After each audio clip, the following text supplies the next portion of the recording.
Hi friends, నేను మీ సంజీవ్ బాకీ. ఇవాళ జెట్ స్పీడ్ జోకులు, మీ నాన్ స్టాప్ నవ్వులు చెప్పేసుకుందామా? ఒకసారి ఒకడు డాక్టర్ దగ్గరికి వెళ్ళి, డాక్టర్ గారు, మతిమరుపు తగ్గడానికి మీరు రాసిన మందులు ఓవర్ డేస్ అయినాయేమో అని చెప్పి నాకు డౌట్గా ఉంది డాక్టర్. ఏమయ్యా, ఎందుకు వచ్చింది అనుమానం? ఏం లేదు, ఆ టాబ్లెట్లు వాడిన తర్వాత గత జన్మ గుర్తొచ్చేస్తుంది డాక్టర్.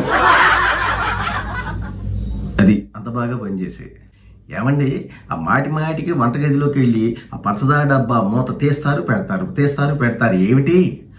ఏం లేదే, మొన్న డాక్టర్ గారు షుగర్ లెవెల్ తరచుగా చెక్ చేసుకోవాలి నువ్వు అన్నారు, అందుకే చెక్ చేస్తాం. మొన్నాడు చూసేది ఈ షుగర్. ఒక ముష్టివాడు, అమ్మగారు అయ్యగారు ఎప్పుడు వస్తారండి? ఏంట్రా అప్పుడు ఆయనతో పని నీకు? ఏం లేదు అమ్మగారు, మీరు వండిన వంట తినలేకపోతున్నా. అయ్యగారు అయితే భలే కమ్మకు వండుతారండి. ఒకసారి ఒక ఆవిడ కోపంగా ఇంట్లోకి వస్తూ, చిచి ఎక్కడ చూసినా పందులు రోడ్డు నిండా పందులు. వసు, పందులు అంటే గుర్తొచ్చింది, గుంటూరు నుంచి మీ తమ్ముడు ఫోన్ చేశాడే. పిచ్చాసుపత్రిలో ఒక బెడ్ మీద ఒకడు రోజీ అంతా నీ వల్లే అని అరుస్తున్నాడు. ఇంతలో పక్క డాక్టర్ అడిగాడు, ఏంటి అతను అలా అరుస్తున్నాడు అంటే, అదే సార్, ఇతను రోజీ అనే అమ్మాయిని ప్రేమించాడు, ఆ అమ్మాయిని పెళ్లి చేసుకోలేకపోయాడు, దాంతో పిచ్చోడు అయిపోయాడు. ఓహో అలాగా. మళ్ళీ నెక్స్ట్ బెడ్ మీద కూడా వాడు కూడా రోజీ అంతా నీ వల్లే. ఏంటి వీడు అలాగే అరుస్తున్నాడు అంటే, ఏం లేదు సార్, వాడు ప్రేమించిన అమ్మాయిని వీడు పెళ్లి చేసుకున్నాడు, వీడు పిచ్చోడు అయిపోయాడు. మొత్తానికి ఇద్దరిని పిచ్చోని చేసేసింది ఆ రోజీ. ఒకసారి తండ్రి ఫోన్ చేసి, ఒరే నాన్న, తాగి మాత్రం డ్రైవ్ చేయొద్దురా, పోలీసులు పట్టుకుంటున్నారు, యాక్సిడెంట్లు అవుతున్నాయి, అందుకని కారు డ్రైవ్ చేసేటప్పుడు జాగ్రత్తగా తాగకుండా డ్రైవ్ చేయి నాన్న. ఏనన్నా, ఇవాళ కూడా ఫుల్గా తాగేవా? ఏరా ఎందుకు అలా అంటున్నావు? లేకపోతే నా దగ్గర కారు ఎక్కడుంది నాన్న, నాకు ఎప్పుడు కారు కొనిచ్చావు? నేను వాడేది స్కూటరేగా. వయసు పెరిగితే చాదస్తం పెరుగుతుందంటారు. అట్లాగే ఒక పెద్ద ఆయన డాక్టర్ గారి దగ్గరికి వెళ్ళి, ఏమయ్యా నువ్వు మంచి డాక్టర్వేనా అనగానే వెంటనే డాక్టర్ గారి కోపం వచ్చి, ఏంటి 25 ఏళ్ళుగా ప్రాక్టీస్ చేస్తున్నాను ఇక్కడ. అదేనయ్యా, 25 ఏళ్ళుగా ప్రాక్టీసే చేస్తున్నావు, అసలు వైద్యం ఎప్పుడు మొదలు పెడతావు అంటే. ఒకసారి ఓ పనాడు అయ్యగారి దగ్గరికి వచ్చి, అయ్యగారు, మీరు ఊళ్ళో లేనప్పుడు అమ్మగారు విపరీతంగా తిట్టేశారండి నన్ను, అయితే మీతో చెప్పి మానేద్దామని చెప్పి నేను 2 రోజులు ఓర్చుకొని ఉన్నాను, ఇప్పుడు నేను పని చేయలేండి, నేను మానేసి వెళ్ళిపోతాను. ఏదో లేరా, పెద్ద ఆవిడ కోపంలో ఏదో ఒకటి అందనుకో, సర్దుకుపోవాలి. ఏంటండి మీరు అనేది? సీము నెత్తురు రోషం పౌరుషం లేకుండా చవటదద్దమల్లా బతకడానికి నేనేమో కట్టుకున్న మొగుని కాదు. సింగ్ గారు సైకిల్ వేసుకుని వచ్చి ఒకటి గుద్దాడు.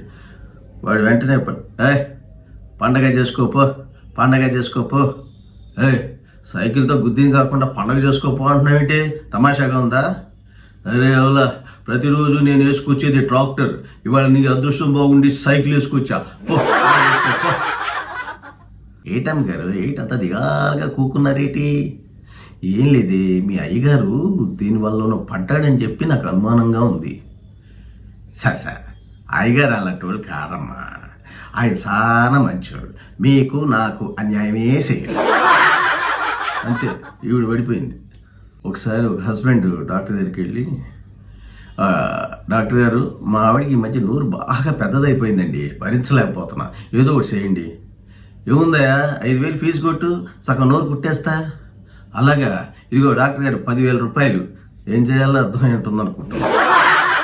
ఒకసారి ఒక డాక్టర్ గారు మెడికల్ రిపోర్ట్ ఇచ్చారు, అందులో అతనికి బ్రెయిన్ ట్యూమర్ ఉందని చెప్పేసి రాగానే వీడి ఎగిరి గంతేస్తుంటే ఆశ్చర్యంగా, రే ఎవరికైనా బ్రెయిన్ ట్యూమర్ వచ్చిందంటే బాధపడతారా, నువ్వేంటి అంత సంతోషంగా ఎగురుతున్నావు? ఏం లేదురా, మా ఆవిడ నన్ను ఎప్పుడు నీకు బ్రెయిన్ లేదు అనేదిరా, ఇవాళ ఈ రిపోర్ట్ దాని ముఖాన కొట్టి దాని నోరు మూయిస్తా, అది నా సంతోషం. సార్ కొత్తగా కారు కొన్నాడు, కారు కొని డ్రైవర్ కోసం ఇంటర్వ్యూస్ కండక్ట్ చేస్తుంటే వచ్చిన అతను ఎవరో నచ్చితే, చూడయా, నీకు స్టార్టింగ్ శాలరీ ముందు 10,000 ఇస్తా.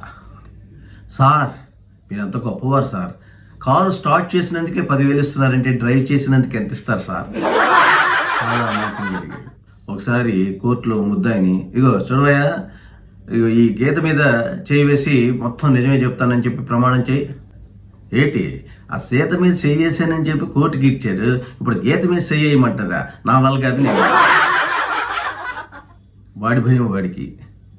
ఒకసారి బస్సు స్పీడ్గా వెళ్ళిపోతుంటే సడన్గా ఒక అతను బస్సు నుంచి పడిపోగానే పాసెంజర్స్ అంతా గట్టిగా బస్ ఆపోయా డ్రైవరు, ఎవరో పడిపోయారు. ఇదిగో ఎవడు పడితే వాడు ఆపమంటే నేను ఆపను, మా కండక్టర్ గారు చెప్పాలి, అప్పుడే నేను ఆపుతా అనగానే, ఒరే దరిద్రుడా, పడింది ఆ కండక్టరేరా, తొందరగా బస్ ఆపరా. అది సంగతి. మరి ఆ డ్రైవరు ఆ బస్ ఆపాడో లేదో మనకు తెలియదు, కానీ మనం మాత్రం ఈ జోక్స్ని కంటిన్యూ చేద్దాం, ఈ నవ్వులు కంటిన్యూ చేద్దాం. అలా చేయాలి అంటే సంజీవ్ బాకి సబ్స్క్రైబ్ చేసుకోండి. మీకు నచ్చితే లైక్ చేయండి, షేర్ చేయండి. మీరు ఈ ఆనందాన్ని ఇతరులకు కూడా పంచండి. ఇట్లు మీ సంజీవ్ బాకి.